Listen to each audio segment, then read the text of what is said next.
Olá, tudo bem com você? Seja muito bem-vindo a mais uma edição do Espírito Santo em Debate. Hoje nós vamos falar sobre religiosidade e também sobre intolerância religiosa. A Assembleia Legislativa já promoveu uma sessão especial sobre o assunto. Acompanhe a reportagem. Na convivência com as diferenças, construímos a paz. Com este objetivo, a Comissão de Cidadania da Assembleia realizou uma audiência pública no plenário Dirceu Cardoso, em que foi discutida a garantia da liberdade religiosa no Estado. A reunião foi proposta pelo deputado Roberto Carlos. A intolerância religiosa, ela, sem sombra de dúvida nenhuma, ela passa sim com um preconceito às religiões de matriz africana, mas nós podemos dizer também que outros segmentos sofrem preconceito, né? O segmento evangélico também, em determinados momentos, sofre preconceito. Então, quando a gente fala em intolerância religiosa, aqui especificamente nós vamos vincular ao tema da promoção da igualdade racial, mas é a intolerância religiosa a todo tipo de manifestação religiosa. Então, nós não queremos dar um foco específico, mas eu concordo que as religiões de matriz africana têm sido bastante demandadas nesse sentido e têm cobrado muita ação do poder público no sentido de garantir o direito de culto deles. A audiência reuniu pessoas de diversas denominações religiosas, principalmente as de origem africana. A maior riqueza do Brasil é exatamente a sua diversidade étnica, a sua diversidade cultural, não é? Então, se a gente não preservar isso também no ambiente religioso, logicamente no futuro nós vamos ter sérios problemas. O Espírito Santo é um estado que, apesar de estar muito próximo à Bahia e ao Rio de Janeiro, que são dois estados que lideram o ranking dos casos de violação de intolerâncias religiosas, nós sabemos que existem casos aqui, mas acabam que são casos muito pontuais, até porque o Espírito Santo é um estado que ainda não criou ferramentas efetivas para o recebimento de denúncias. Um dos motivos que a gente está querendo dialogar com as organizações do Espírito Santo aqui, e também com o poder público, é exatamente para pensar que mecanismos podem ser criados aqui para permitir que quem sofre violação do seu direito de culto possa acessar e possa apresentar suas denúncias. De acordo com o subsecretário de Estado de Direitos Humanos, Perli Cipriano, o Estado deve se manter laico, mas tem a obrigação de proteger o direito ao culto e o dever de coibir toda ação de intolerância. O Estado não tem nem pode ter religião, mas ele precisa assegurar a liberdade religiosa para todas as pessoas e, mais do que isso, incentivar o diálogo entre as diferentes religiões. Se a Assembleia não tratar desse tema, quem vai tratar? Aqui é a Casa do Povo. Então, até aqui, até as diferenças, as divergências, aqui vão se expressar, mas aqui vamos estabelecer esse diálogo e encontrar caminhos para superar os preconceitos e as intolerâncias. E para falar sobre liberdade religiosa e religião aqui no Estado do Espírito Santo, nós convidamos hoje o professor Edebrandi Cavalieri, que é filósofo especializado em ciência da religião, e também o filósofo Vitor Rosa, os dois professores de filosofia. Eu vou começar conversando com o professor Edebrandi. Professor, nós temos aqui no Estado o Estado com o maior número de evangélicos atualmente do Brasil, cerca de 15% da população. A que se deve isso e por que o Estado tem esse número, né, cresceu de forma tão rápida em relação aos outros estados no Brasil?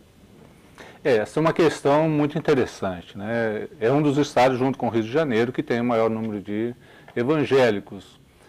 E, incrível que pareça, o estado do Espírito Santo foi um dos estados do Brasil onde as comunidades eclesiais de base tiveram maior desempenho, maior penetração na década de 60, 70, 80. Uhum. E a partir daí, então, se percebe um declínio do número de fiéis da Igreja Católica e o aumento dos evangélicos. Acho que são vários fatores. Tem fatores de ordem social, de ordem econômica. Agora, predomina muito aqui exatamente essa ideia de liberdade religiosa. Isto é, se percebe que a força da tradição ela já não é tão grande como se imaginava em tempos atrás. Você veja, por exemplo, que em determinadas comunidades religiosas, por exemplo, na região das montanhas de Domingos Martins, Santa Maria de Jetibá, etc., ainda a presença da tradição religiosa é forte. Sim. Então, o aumento ali do número de evangélicos é muito pequeno. Então, a tradição luterana, por exemplo, ela consegue manter muito isso. No caso da Igreja Católica, a tradição católica ela não é mais um fator determinante para a presença ou a continuidade dos filhos dentro da Igreja Católica. Perfeito. Professor Vitor, concorda? Sim, concordo plenamente, né, com as palavras do professor Edebrandi, né? Essas razões históricas devem ser levadas em consideração, né? Inclusive, o professor Edebrandi, professor de História da Igreja, né? Inclusive foi meu professor. Né? Estamos em casa. Né? Estamos em casa. E eu vejo exatamente isso. Num determinado momento da nossa história, ser brasileiro e ser católico eram sinônimos. Hoje nós vivemos numa sociedade plural, com liberdade religiosa. Há uma diferenciação, né, entre a esfera religiosa e a esfera civil. Então, tudo isso acabou, né, criando condições favoráveis para as pessoas optarem, né, e não seguir a tradição católica, digamos assim. Depois também eu acredito, né, que há um fator assim, interessante que nós observamos, sobretudo no campo dessas igrejas, né, que têm crescido, que têm investido na teologia da prosperidade. Então, é um atrativo, porque no fundo nós vemos aí o mundo contemporâneo de pessoas que ao mesmo tempo têm a sede religiosa, então as pessoas também têm uma visão pragmática. Então esperam de Deus também uma resposta imediata para os seus problemas, né? De ordem emocional, de ordem financeira e todos esses segmentos. Então nós observamos que muitas igrejas, né, que têm crescido, têm investido muito nessa perspectiva da teologia da prosperidade. Então traz uma resposta. Do ponto de vista emocional, a religião oferece essa resposta. E do ponto de vista também material. Olha, se você participar dessa igreja, você vai conseguir ser feliz, e as pessoas querem a felicidade, né? Buscam isso, e além disso, você vai ser feliz e você vai ter um Deus que vai te dar bens, você vai conseguir se estabilizar na vida. Então, eu acredito que a soma, né, de todos esses fatores, né, tem contribuído para um crescimento significativo. Além também, óbvio, que tem também igrejas, né, que têm crescido aí, que fazem um trabalho social muito sério. Então, isso acaba resultando, né, em efeitos positivos para elas também. Professor Vitor, existe liberdade religiosa como se gostaria ou ainda existe preconceito religioso, inclusive, aqui no Estado? Olha, eu acredito que, especificamente aqui em nosso Estado, nós temos uma liberdade religiosa muito grande. Né? Nós temos aí a expressão, por exemplo, da festa da Penha, o convento da Penha, e nós temos a imagem de Iemanjá em Camburi.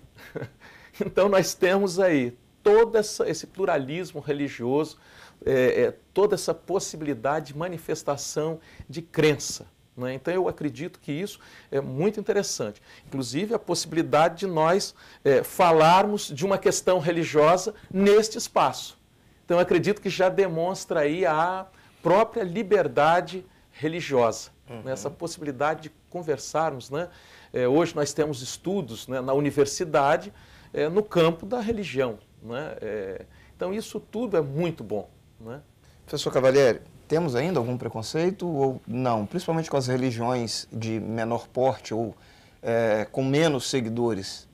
Esse tema do preconceito e da liberdade religiosa são temas fundamentais e é interessante observar como que, historicamente, o próprio pentecostalismo, que era muito preso a determinadas práticas, em questão de corte de cabelo, de festas, roupas de uso e tal, o neopentecostalismo ele vem e introduz uma liberdade religiosa muito grande. Isto é, as pessoas, para se identificarem numa determinada igreja neopentecostal, não tem mais determinadas práticas que existiam antigamente. Então, ali você já tem uma perspectiva religiosa e de liberdade grande dentro da tradição evangélica neopentecostal. Agora, dentro daqui do Estado, eu vejo uma coisa também que é muito positiva em termos de convivência religiosa, que é a prática ecumênica. O nosso Estado tem caminhado muito, por exemplo, no ensino religioso nas escolas de maneira ecumênica, tá? Agora, vez ou outra, a gente nota assim, determinados fenômenos que fazem isso daí pode descambar num preconceito ou numa intolerância religiosa. Eu acho que o grande perigo que nós temos é da intolerância religiosa. Isso daí nós temos que cuidar para que a sociedade não sofra o que ela já sofreu historicamente com a intolerância religiosa, que foram muitas guerras, etc.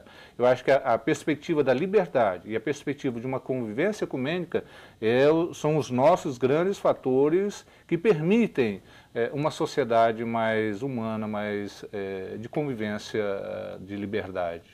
Ensino religioso para o senhor deve ter na escola? Essa é uma questão muito interessante, né? Se deve ou não deve ter ensino religioso. Eu sempre digo o seguinte, depende da forma como se ministra o ensino religioso.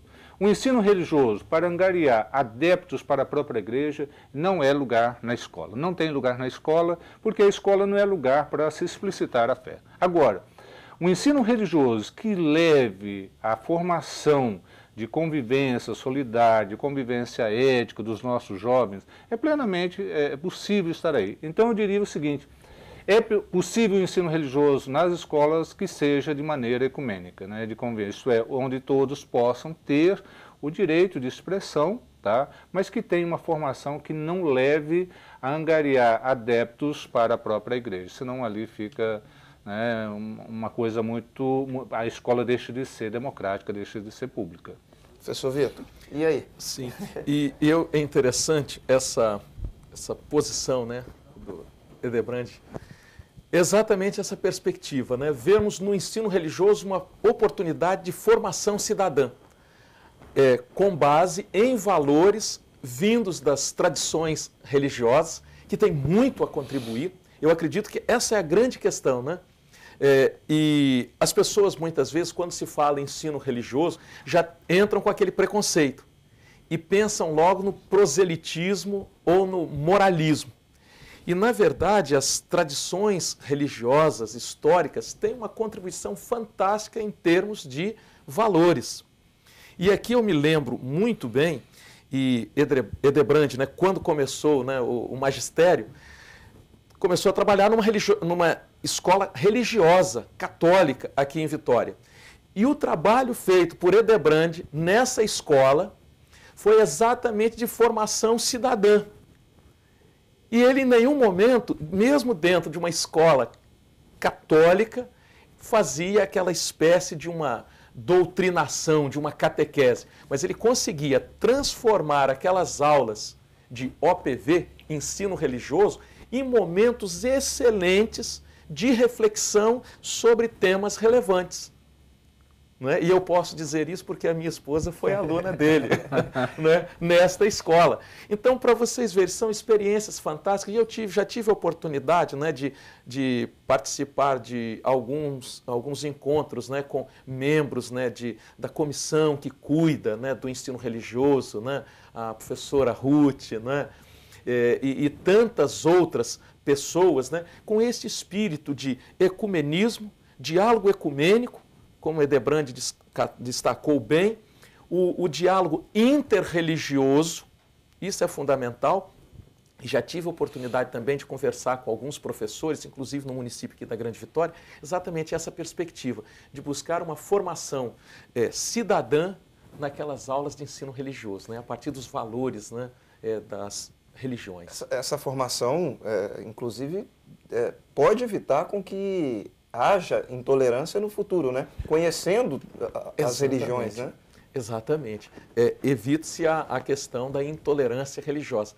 Cria mais essa convivência harmônica, né? Traz valores, resgata valores, né? E sobretudo, nesse momento que nós vivemos, aí usando até o Bauman, né? Numa sociedade líquido-moderna, em que os valores vão se adequando de acordo com as situações, né? Eu acredito que as tradições religiosas podem oferecer valores, né, nesse sentido. Perfeito. Professor Cavalieri, sobre fé, o mundo de hoje tem menos fé ou a fé está meio que adaptada à realidade moderna ou contemporânea, né? Sim. A gente destacaria, por exemplo, países como, continente como o continente americano e principalmente o latino-americano, ele é profundamente religioso. Tá? Isto é, a religiosidade é a marca da cultura latino-americana. Tá? Em torno de 95% a 96% da nossa população tem a expressão religiosa. Agora, quando a gente fala de fé, eu acho simplesmente a expressão religiosa nem sempre configura uma expressão de fé. A expressão de fé é quando a pessoa realmente se identifica com um determinado corpo doutrinal e a ele se dedica, né? Agora, uma religiosidade bem espalhada, bem fragmentada, isso daí é muito... As pessoas acreditam em Deus, mas assim, não tem uma identificação. Agora, eu vejo que tem aumentado muito, tá? As expressões de fé. Ao mesmo tempo, também tem aumentado o número das pessoas que não se vinculam a uma determinada denominação religiosa. Cada vez mais se faz a distinção entre fé e religião. Exatamente. Tá? Então, eu tenho fé, eu acredito num ser superior, num Deus, mas eu não tenho uma identificação com uma igreja. E tem crescido muito. As pesquisas que são feitas pelo Brasil afora têm indicado o aumento de pessoas que não têm assim, uma identidade, uma vinculação institucional com as igrejas. Ok, professor. A gente vai fazer agora um rápido intervalo, mas você não sai daí porque o Espírito Santo em Debate volta num instante só. Até já.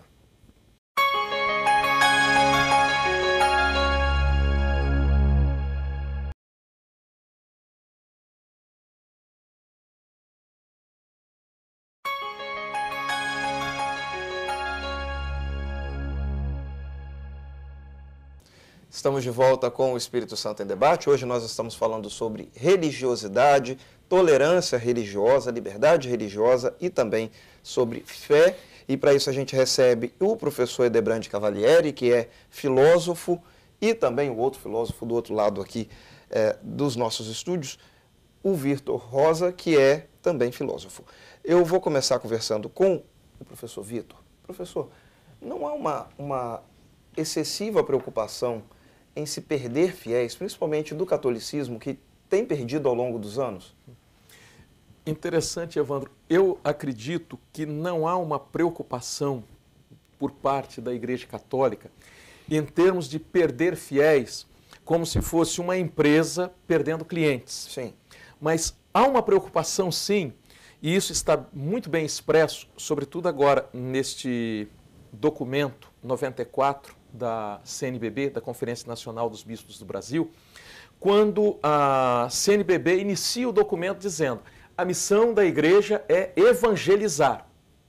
E fala, inclusive, da necessidade de retomar, melhor dizendo, o querigma, ou seja, aquele primeiro anúncio, porque, segundo a própria Conferência Nacional dos Bispos do Brasil, nós vivemos uma realidade hoje em que a família deixa de ser uma referência, como lembrou bem o Edebrande no início, deixa de ser uma referência, e o cristianismo em si acaba não sendo uma referência para muitas pessoas. Uhum. Então a igreja precisa fazer aquele primeiro anúncio, ou seja, voltar àquela prática que as primeiras comunidades tiveram, né? Então eu acredito que hoje, por parte da Igreja Católica, não há uma vontade, uma ênfase em dizer o seguinte: temos que manter o nosso rebanho e temos que ampliar o nosso rebanho com aquela ideia de cristandade, né? Inicial, né? Iniciar isso, aquela ideia de cristandade no sentido, todo mundo, ou católico, ou fora da igreja está perdido, etc. Então nós temos como uma empresa tentando consolidar e fidelizar clientes nesse sentido. Mas é muito mais o sentido pastoral de se atingir, né, essas pessoas do processo de evangelização, né? Nesse sentido, nós precisamos manter viva esta fé nessas pessoas. Então, nesse sentido, não é a perda, no sentido, estamos perdendo numericamente. Não estamos conseguindo evangelizar mais. Nós estamos conseguindo evangelizar. Pelo menos é o que eu tenho visto nesses documentos, nas declarações do Papa, né? E agora especificamente neste documento 94, né, que são as diretrizes da ação evangelizadora na igreja, da igreja no Brasil, de 2011 a 2015. Professor, concorda ou discorda? Eu concordo integralmente com as posições do professor Vitor. Foi meu aluno. Exatamente. Com muito prazer. Agora, a grande preocupação que a gente observa em termos da Igreja Universal e das próprias igrejas cristãs é com o fenômeno da secularização. Isto é, o mundo está se tornando cada vez mais secularizado. Então, A Europa, por exemplo, é uma Europa secularizada. Então, tanto a Igreja Católica, por exemplo, na Alemanha, quanto a Igreja Luterana, ela tem perdido fiéis por esse fenômeno da secularização. Isto é um mundo que está se configurando como sem Deus, sem religião. Então, há um medo, sim, disso daí. Por isso que as igrejas, todas elas, têm preocupado, principalmente as igrejas cristãs, católicas, as igrejas históricas, né, da época da Reforma, têm se preocupado muito com essa ideia, que é prática, da evangelização, como aconteceu nos primeiros tempos do cristianismo. Não a formação de uma grande cristandade, um grande império cristão, mas de uma evangelização da humanidade, porque os valores cristãos, eles não são incompatíveis com os valores da cultura. Tá? Isto é, nós queremos uma humanidade cada vez melhor, cada vez mais sadia, uma humanidade ética no sentido geral, entendeu? Agora, um mundo que se configura de maneira secularizada é um mundo que pode caminhar para lugares não desejados pela humanidade. O senhor falou que tem aumentado a fé das pessoas, mesmo sem a presença da religião. Quando é que a pessoa pode perder a fé? É possível perder a fé? É possível, na verdade. A fé ela decorre muito da experiência que as pessoas possuem na vida, né?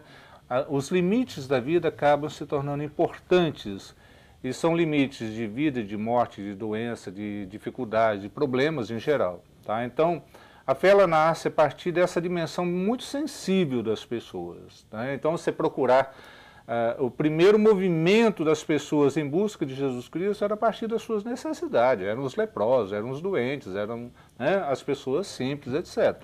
Então, o primeiro movimento da fé, eu costumo sempre dizer isso, é um movimento que parte da sensibilidade. Agora, se permanecer na sensibilidade, você fica num campo da religiosidade, das devoções, etc. É necessário fazer avançar essa fé para uma dimensão mais consciente, entendeu? De uma prática muito mais elevada e que não se apoie apenas nessa dimensão de curas, de milagres ou de busca de solução dos problemas cotidianos. Perfeito. Professor Vitor, nós temos um Estado que tem a presença muito forte do catolicismo, das igrejas evangélicas, neopentecostais, inclusive, né? É muito forte, o kardecismo, as religiões africanas com tanta manifestação religiosa. É possível viver sem fé? É interessante que aquilo que o professor Hildebrand destacava, né? Esse fenômeno da secularização aí muito forte. E até interessante, uma vertente que eu estava observando com alguns outros colegas, muitas vezes determinadas práticas religiosas, inclusive contribuíram para esse afastamento de pessoas das práticas religiosas, né? Então, em alguns momentos, determinados grupos religiosos fizeram tantas promessas, e tantas promessas assim, inatingíveis, ou promessas que posteriormente foram descobertas como verdadeiras farsas ou pseudo-verdades, que essas pessoas acabaram migrando para aquele grupo que, pronto, aí ao invés de dirigir o seu olhar, por exemplo, para quem prometeu, volta o seu olhar para negar a existência de Deus. Então, esse é um fenômeno, né, importante. Então, eu acredito que nós estamos vivendo no mundo, e em algumas regiões da Europa mesmo, né, recentemente estava vendo um documentário de igrejas históricas sendo transformadas em local de prática de rapel. Aquilo me chamou a atenção. E não só igrejas católicas, mas igrejas protestantes, vindas da Reforma, né? Especificamente numa cidade da Holanda, se não me falha a memória. Então, uma igreja transformada num local de prática de rapel, né? Aquela igreja, paredes altas, né? Propícias para essa prática. Então, vejam só, essas pessoas, o que levou, né? Essas pessoas a, digamos, a uma perda da fé? Eu acredito que, de repente, todo esse processo de secularização, e especificamente aqui em nosso estado, em alguns momentos, Pode acontecer que determinadas práticas religiosas contribuíram ou contribuem até para esse afastamento das pessoas da própria vivência, né, religiosa, vivência da fé. Exatamente porque prometeram algo que não pôde ser realizado. Né? Como é que a fé pode ser manifestada, professor? Olha, eu acredito em diversas formas, né? Desde aquelas práticas, né, institucionais, nos cultos, no uso, no próprio vestuário, no dia a dia do trabalho, porque algumas pessoas podem dizer, né, eu tenho muita fé, e até tem práticas religiosas extremamente intensas, e no dia a dia são humoradas no trabalho, não sabem respeitar o colega, usando aqui um linguajar bem do senso comum, né, nada acadêmico, mas fura o olho do colega, não sabem tratar, né, no dia a dia mesmo. Então eu acredito que uma pessoa pode expressar a sua fé, e até tem uma questão bíblica, né? Quando diz assim, olha, você vai expressar a sua fé por meio de suas obras, por meio de suas ações. Então as pessoas chegarem no trabalho, imaginemos, né? Evandro, um homem de fé, acredita em Deus e chega aqui neste espaço, né, da TV Assembleia. Bom dia, meus amigos, olha, vamos trabalhar, vamos ser felizes, né? O nosso Botafogo está bem, né? Isso, e você vivendo essa alegria, essa dimensão toda, com certeza você está transmitindo uma vivência de fé. Porque eu acredito que o homem religioso, o ser humano religioso, não é aquele ser humano carrancudo, né? Entristecido, embrutecido, né? Mas é uma pessoa feliz e transmite isso para os outros, né, por meio dessa sua vivência espontânea. Então eu acredito, a oração, né, interna, né, pessoal, se reflete nesses atos de carinho também do dia a dia. Perfeito. Professor, como a mesa é toda alvinegra, né, futebol pode ser doença para alguns também. A fé, a religiosidade, ela também pode se tornar doença? Pode. E é interessante essa questão, por quê? Aí eu diria assim que não é nem a fé, mas é uma deturpação da fé. Aí você cai num fundamentalismo muito cego, tá? E o fundamentalismo cego, ele não te leva a lugar nenhum, a não ser a autodestruição. E eu tenho muito medo dessas perspectivas fundamentalistas, tá? Em todos os campos, não só cristão, mas também em outras religiões, você nota esses fundamentalismos. E você chega a caso, por exemplo, de determinada experiência religiosa levar um grupo enorme de pessoas ao suicídio, tá? Isso daí não é fé, mas é uma crise da fé, é um fundamentalismo, uma perspectiva extremamente nociva ao próprio ser humano. Isto é, a fé ela tem que levar sempre a pessoa para o bem, tem que levar a pessoa para a vida, tem que levar a pessoa para a paz, né? Uma fé que escraviza não é fé. Uma fé que não liberta não é fé. Tá? E aí aquilo que o professor Vitor fala, a fé ela se expressa através de obras, né? E essas obras têm que encaminhar sempre para o bem, para a paz, para, né, a vida boa, né? Nós não podemos pensar num Deus que queira a vida ruim para a humanidade. Eu vou fazer a pergunta para os dois e vou começar pelo senhor. Sim. As religiões, quase que necessariamente, elas são baseadas na fé das pessoas. Como é que a vida de vocês estudando a religião, a ciência da religião? Como é que... Não é, porque a princípio é antagônico, apesar de não ser. Eu gostaria que o senhor explicasse. Essa é uma experiência muito interessante, muito boa para a gente. Por quê? Nós tomamos a nossa experiência religiosa e a colocamos sob o crivo da crítica.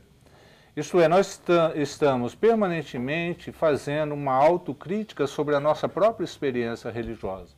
Isso nos leva a purificar, né, essa experiência de uma série de coisas que poderiam não ser.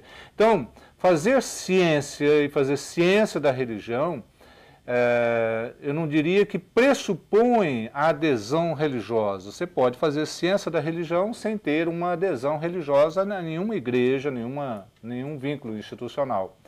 Mas é possível também você fazer ciência, tá, de maneira autônoma da relação de fé.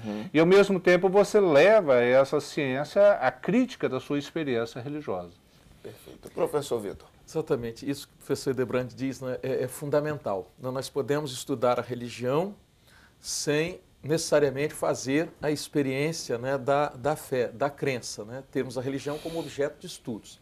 Agora, eu, pessoalmente, tenho observado o seguinte: cada vez mais que eu estudo a filosofia e as ciências da religião, eu consigo fazer uma avaliação crítica da minha própria experiência de fé.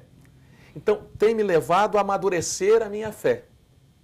Ver naquele momento em que eu tenha caído num fanatismo, como muito bem Hildebrand falou anteriormente, né? Purificar aquilo que faz parte efetivamente da religião e aquilo que foi agregado ou instrumentalizado, né, num determinado contexto histórico. Então eu acredito que, do meu ponto de vista, né, a minha experiência tem sido isso, né, estudar a filosofia, estudar as questões, né, relacionadas à ciência da religião, tem me ajudado a amadurecer na fé. Né? Perfeito. Existe a frase: quanto mais me aprofundo na ciência, mais me aproximo de Deus, de Santo Agostinho? Santo Agostinho. Santo Agostinho, né? Pois é, nós temos assunto aqui para mais uns 2 programas, pelo menos, mas o nosso tempo está chegando ao final. Gostaria de agradecer ao professor Hildebrand Cavalieri, e também ao professor Vitor Rosa pela presença de vocês aqui. O Espírito Santo em Debate de hoje vai ficando por aqui. Eu aguardo você no nosso próximo encontro. Até lá. Tchau.